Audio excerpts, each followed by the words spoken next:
Eu estou aqui também conversando com a doutora Paula Sabe. Doutora Paula Sabe, nesse momento é importante o equilíbrio nisso, né? Tem o cuidado da saúde das pessoas e também o cuidado com o futuro do trabalho, da economia do nosso país. Na realidade, essa epidemia de Covid é uma pandemia, um problema mundial, pegou todo mundo literalmente de calças curtas e a gente vê que grandes potências mundiais estão penando para lidar com as características desse vírus.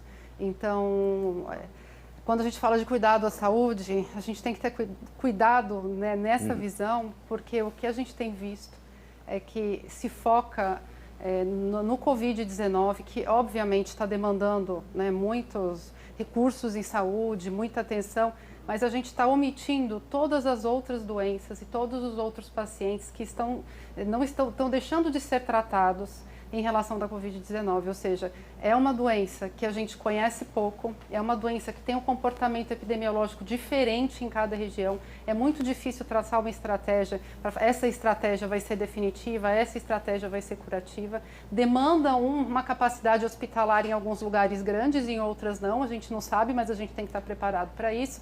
Mas todas as atenções estão sendo focadas para o Covid em detrimento de inúmeras outras doenças que acometem a população. E a população pergunta, cadê as pessoas doentes com câncer? A gente acabou no vídeo lá do Hospital de Urgência, a pessoa falando de pacientes com traumas que estavam próximos, pessoas de Covid. Então, parece que a sociedade esqueceu dos outros. Houve uma mobilização social, uma mobilização de mídia, uma mobilização política antes nunca vista em relação a uma doença. Óbvio que é uma doença que tem que ser respeitada, a gente tem que respeitar e tem que se preparar para ela, mas não pode perder o olhar para as demais doenças, para todo o cenário que está acontecendo.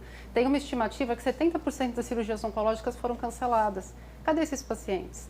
30% das novas consultas de pacientes em setores de oncologia não estão acontecendo. 50% de pacientes estão ficando sem assistência na parte cardiovascular. Esses números, porque a gente vê muito frequentemente comparação de gráfico, a Covid está matando mais do que as outras doenças, todo mundo subestimou a Covid, mas na realidade essa comparação são com doenças sendo tratadas no cenário onde elas são tratadas. Então a mortalidade delas agora, onde elas estão sendo omitidas, a gente vai saber daqui a 3, 4 meses, 1 ano. Então o reflexo dessa postura que a gente está tendo, a gente não vai conseguir, como o Marcos está preocupado do ponto de vista econômico, eu acho que a gente vai ter um colapso enorme no sistema de saúde se a gente continuar focando única e exclusivamente no Covid. Então existem estratégias que outros estados e mundialmente estão se tomando para você conseguir conciliar. A gente tem que entender que nós não temos ideia de quando essa epidemia vai acabar. Eu até queria falar daqui a pouquinho sobre outros estados aqui da federação mesmo, Minas Gerais, Rio Grande do Sul, que estão criando estratégias. Em Minas Gerais, por exemplo, chamou a atenção, eles criaram um hospital de campanha lá, gastou cerca de 5 milhões de reais, com 800 leitos, e quase não está sendo usado. O que eles fizeram de diferente? Não, graças a Deus. Agora, que estratégia Minas... São perguntas que a ciência ainda não consegue explicar. Rio Grande do Sul, Porto Alegre, por exemplo, está muito tranquilo. São Paulo, beirando o caos. Manaus beirou o caos. O que acontece que cada lugar responde de um jeito diferente? Existem teorias, mas a gente não consegue explicar o certo. Acontece isso. E aqui em Sergipe, a doença vai ser desenhada dessa forma. A gente sabe que ela vai fazer uma curva. O pico, ele vai existir. E todas essas medidas de isolamento, eu passei aqui no Largo da Gente Sergipana, os bonecos de máscara, eu achei uma ação super legal. Essas ações sanitárias e higiênicas, elas têm que acontecer, porque a gente tem que evitar que essa curva aconteça muito rápido, mas ela vai acontecer. As pessoas vão se infectar e a enorme maioria das pessoas que se infectarem vão ter quadros leves. Então, o sistema de saúde tem que estar pronto para conduzir o Covid e tem que estar pronto para continuar conduzindo as outras doenças. Nos últimos dias tem se falado muito sobre lockdown.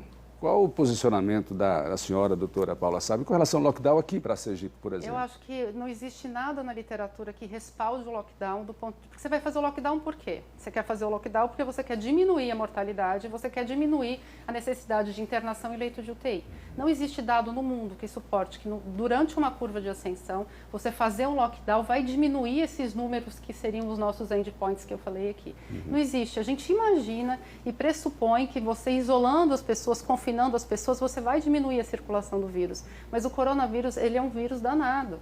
Ele pode ser transmitido por pessoas assintomáticas por até 21 dias. Pessoas, nossa, de repente eu estou aqui falando com você, ainda bem que nós estamos longe, mas a gente não consegue ter esse controle. E o lockdown, ele traz consequências econômicas, ele traz consequências para o controle das outras doenças, absurdo. A gente vai perder o ponto de controle, a gente pode intervir na saúde pública.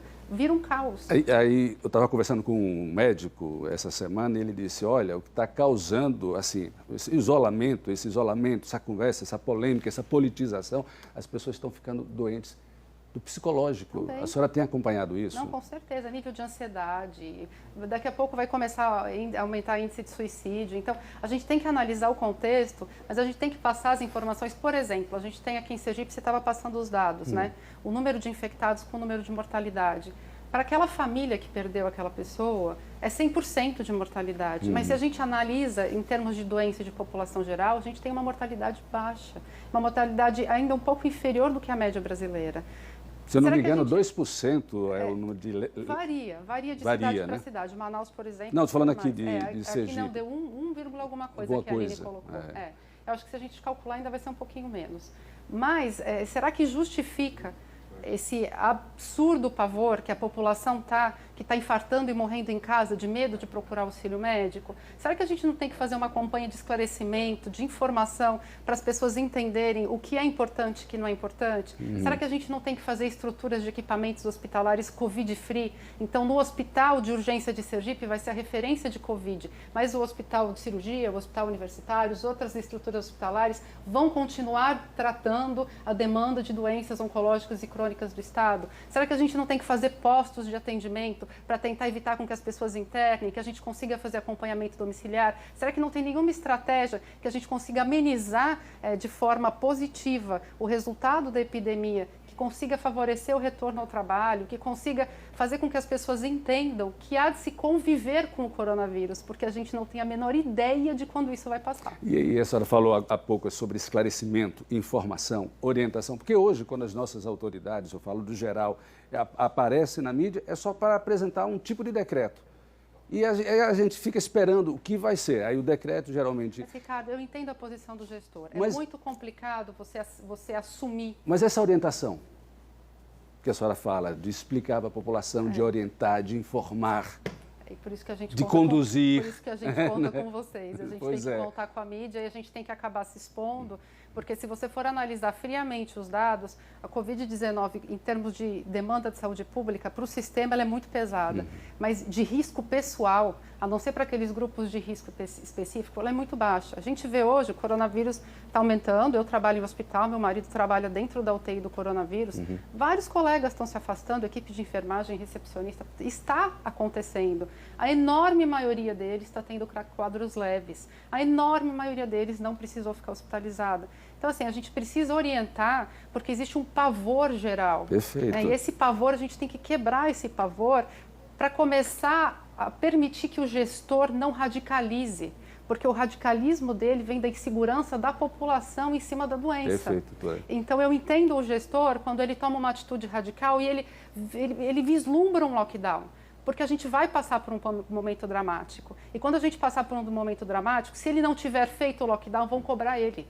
Ah, mas você não fez. Mas não tem dado que suporte que isso vai melhorar o Covid. Mas a gente sabe que vai piorar as outras doenças. Agora, para a gente encerrar a nossa entrevista, a doutora Paula Sabe, eu acompanho, estou no jornalismo há mais de 20 anos e eu vejo a situação dos hospitais públicos, privados em geral, com relação a leitos.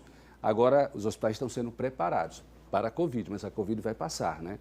Deixaremos um legado aí, eu acredito que daqui a 1 ano, 2 anos, esses leitos que estão sendo criados, os hospitais que estão sendo preparados, eles ficarão para a sociedade. A gente torce que sim, né? Assim, aqui em Sergipe, até onde, na informação que eu tenho, o último grande hospital que foi inaugurado foi o próprio João Alves, em 1986. Isso. Então, eu acho que talvez a gente vá padecer um pouco, porque a população aumentou, a estrutura hospitalar não. Eu acho que os momentos de crise são neles que surgem a oportunidade da gente justamente melhorar. Então, a gente precisa racionalizar um pouco o nosso enfrentamento ao coronavírus, deixar de ser emocional e ser um pouco mais técnico, porque trabalhar sem dado é difícil, a gente não consegue ter um dado uniforme para coronavírus, mas a gente consegue enxergar o pior cenário e a gente consegue se preparar para o pior cenário e se não precisar usar o hospital de campanha, que bom que não precisou. Essa que tem que ser a visão. Que bom que Minas Gerais fez um hospital de 800 leitos e ainda não usou nenhum. Deus permita que a epidemia lá tenha uma curva que não faz, mas a gente não sabe. Se eles precisarem, os pacientes do Covid vão ter o leito. E os outros pacientes oncológicos, cardiológicos e todos os outros crônicos vão continuar sendo assistidos pela rede hospitalar. A gente não pode negligenciar as pessoas que estão doentes em casa, trancafiadas. E também não podemos polarizar, né? Eu venho com dado de um lado A da política, lado B da política e a sociedade. Não, isso não pode ser político, isso tem que ser técnico.